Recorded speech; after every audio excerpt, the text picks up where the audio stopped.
Corinne. Donc, voilà, je suis Kedna Bachar, je suis directrice de l'accès à la profession à l'Ordre des ingénieurs du Québec. Ça fait 5 ans que je suis à l'Ordre.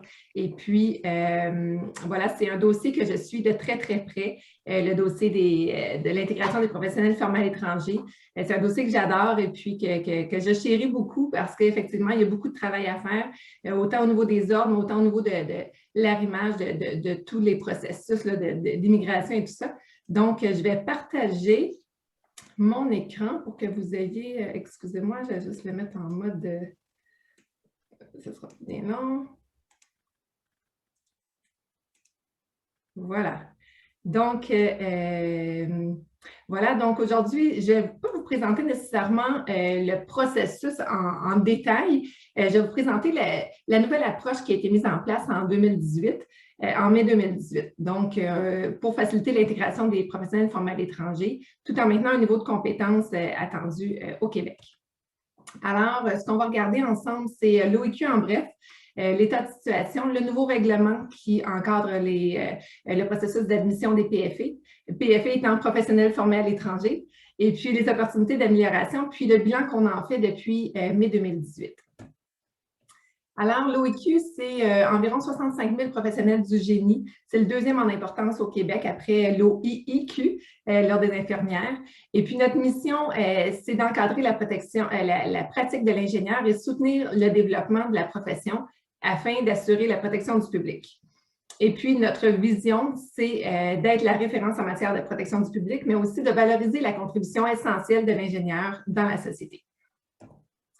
Alors, l'état de situation. Donc, le cadre réglementaire, très rapidement, en fait, nos professionnels formés à l'étranger ils ont 3 voies présentement, là, ils ont 3 voies pour rentrer, 3 portes. Il y a l'accord de Washington qui comprend aujourd'hui, je crois, on est rendu à 20 pays. Il y a l'ARM avec la France, donc qui est une entente de reconnaissance mutuelle avec la France.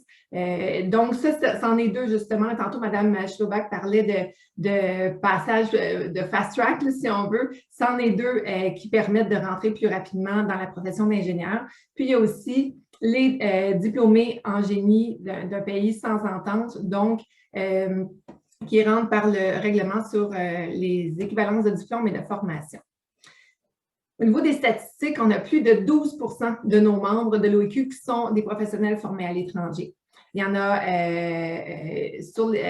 il y en a 22 qui, de l'ensemble de toutes nos demandes en 2017-18, c'était des professionnels formés à l'étranger. On a environ, si on compte les pays avec entente, on a environ 800-850 demandes de permis par année pour les professionnels formés à l'étranger. Et puis, des 46 ordres professionnels, l'OIQ est un de ceux qui en reçoit le plus de demandes et qui en accepte le plus aussi. Donc, plus de 20 des demandes en 2015-16 étaient délivrées par l'ensemble qui étaient à l'OIQ. Donc, les initiatives qui ont été mises en place par l'OIQ depuis quelques années, je dirais depuis 2016, pour aider, favoriser, dans le fond, l'intégration des professionnels formés à l'étranger, eh bien, il y a eu la réduction des coûts d'admission pour les réfugiés depuis 2016 de 50 des coûts de l'admission et des examens dans ce temps-là. Ensuite, en décembre 2016, l'OIQ, on a fait de ce projet-là une priorité dans le plan stratégique. Donc, le ING 2020, eh bien, on avait vraiment décidé qu'on prenait en main ce dossier-là, puis qu'on allait mettre tous les efforts pour essayer de faire quelques pas en avant pour faciliter cette intégration-là. Donc, est venu au monde le règlement sur les normes d'équivalence de diplômes et de formation le 31 mai 2018 et que je vais vous présenter brièvement tout de suite. Donc, l'objectif de la nouvelle approche, c'était vraiment de réduire les délais d'obtention de l'attestation CPI. Tantôt, Mme Schlobach parlait du permis de junior qui n'existera plus 31 mars 2022. Donc, on parle ici plus de l'attestation de CPI.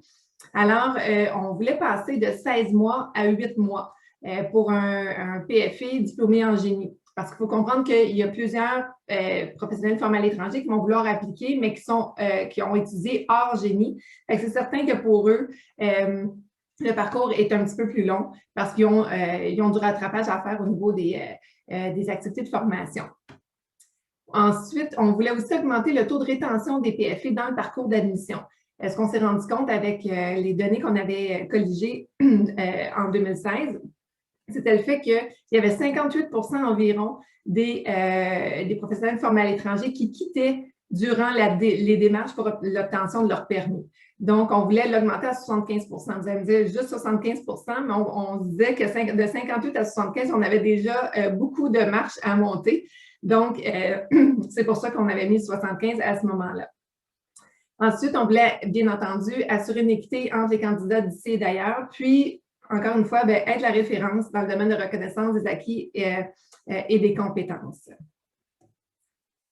Les grands changements, eh bien, un des principaux changements, honnêtement, qui a un énorme impact sur le parcours actuel des professionnels formés à l'étranger, eh bien, c'est la reconnaissance personnalisée.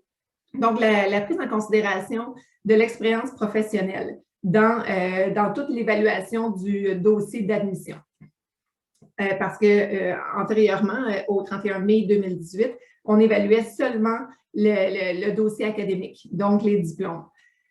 Ensuite, ce qu'on a aussi adapté dans le nouveau règlement, c'était de donner une prescription d'activité de formation, mais pas juste les examens de l'ordre, justement. Tantôt, Mme Schubach en parlait, c'est des gros examens, effectivement, ils couvrent beaucoup de matières et tout ça.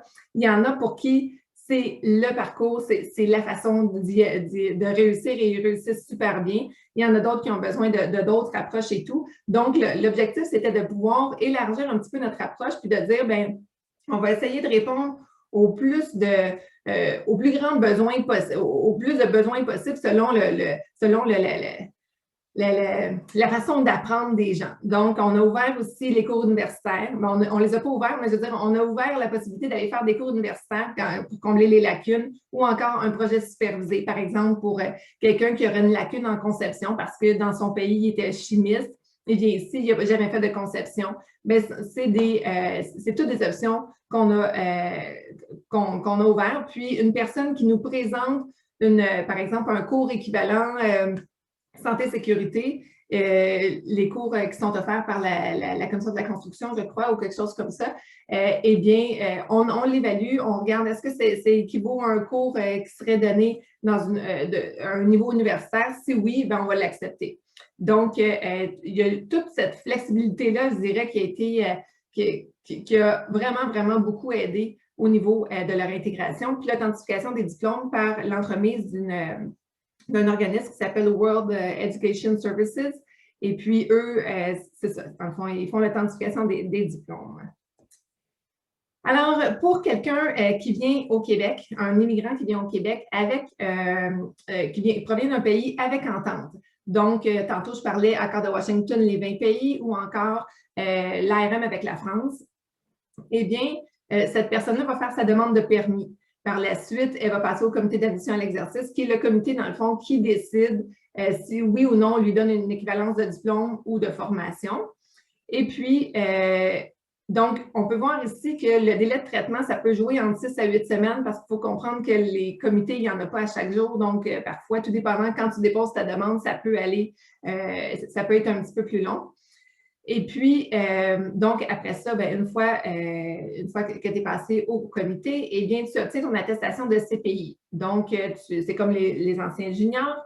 Donc, tu peux commencer à faire ton expérience professionnelle et tout, justement, l'examen professionnel de l'ordre, donc qui n'est pas un examen technique, c'est vraiment un examen professionnel, et les 30 heures de formation qui viennent soutenir, justement, cet examen-là.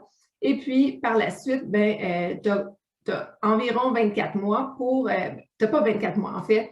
Il faut que tu nous démontres 24 mois d'expérience avec l'atteinte des compétences pour obtenir ton permis d'ingénieur. Donc, ça peut te prendre plus que 24 mois, tout dépendant le parcours que tu as et tout ça. Ça, c'est pour une personne diplômée d'un pays avec entente. Pour une personne diplômée d'un pays sans entente, c'est sûr que Mme Schubach, les candidats qu'elle présentait tantôt viennent de pays sans entente. Donc, le parcours est plus long, effectivement. Mais c'est sur ce parcours-là qu'on a mis beaucoup, beaucoup d'énergie et et qu'on pense qu'on a quand même fait plusieurs pas. On en a encore à faire, bien entendu, mais on en a fait quelques-uns. Donc, la personne dépose sa demande de permis. On fait une évaluation globale. Comme je disais tantôt, on se centre plus seulement sur l'académique, mais on va aussi au niveau des expériences professionnelles. Donc, la personne qui aurait des lacunes académiques, par exemple, un cours en santé-sécurité ou en conception ou peu importe, eh bien, on va lui demander, démontre-nous avec tes expériences professionnelles dans ton pays ou ailleurs que tu as comblé ces lacunes-là. Donc, si elle arrive à nous le démontrer avec ses expériences, eh bien, ça réduit son nombre d'activités de formation. C'est un petit peu ça, dans le fond, le principe. Donc, cette personne-là va par la suite passer au comité. On va lui prescrire ou non des activités de formation. Et puis, même si elle a une équivalence partielle, donc qu'elle aurait des activités de formation, eh bien, elle pourrait faire quand même son volet théorique de CPI. Donc, elle peut s'inscrire en tant que CPI. Par contre, elle ne peut pas faire son volet pratique. Le volet théorique, c'est celui que je parlais tantôt, c'est le 30 heures de formation en ligne avec l'examen professionnel. Une fois que toutes ces activités, puis là, bien entendu, c'est ça, elle a peut-être eu quelques activités de formation basées sur les lacunes identifiées. Et puis, par la suite, une fois que ces activités de formation sont toutes comblées, par soit des cours ou soit les examens de l'ordre, eh bien, elle va obtenir son équivalence totale de formation et son attestation de CPI, donc l'ouverture de son volet pratique. Elle va pouvoir se trouver un emploi au Québec ou ailleurs, puis elle va pouvoir donc commencer à accumuler l'atteinte de ses compétences et son 24 mois pour finalement obtenir son permis d'ingénieur. Ici, la grosse différence avec le pays avec entente que je vous présentais tantôt, c'est le temps. Ça peut prendre entre 6 et 8 mois pour combler toutes les lacunes identifiées.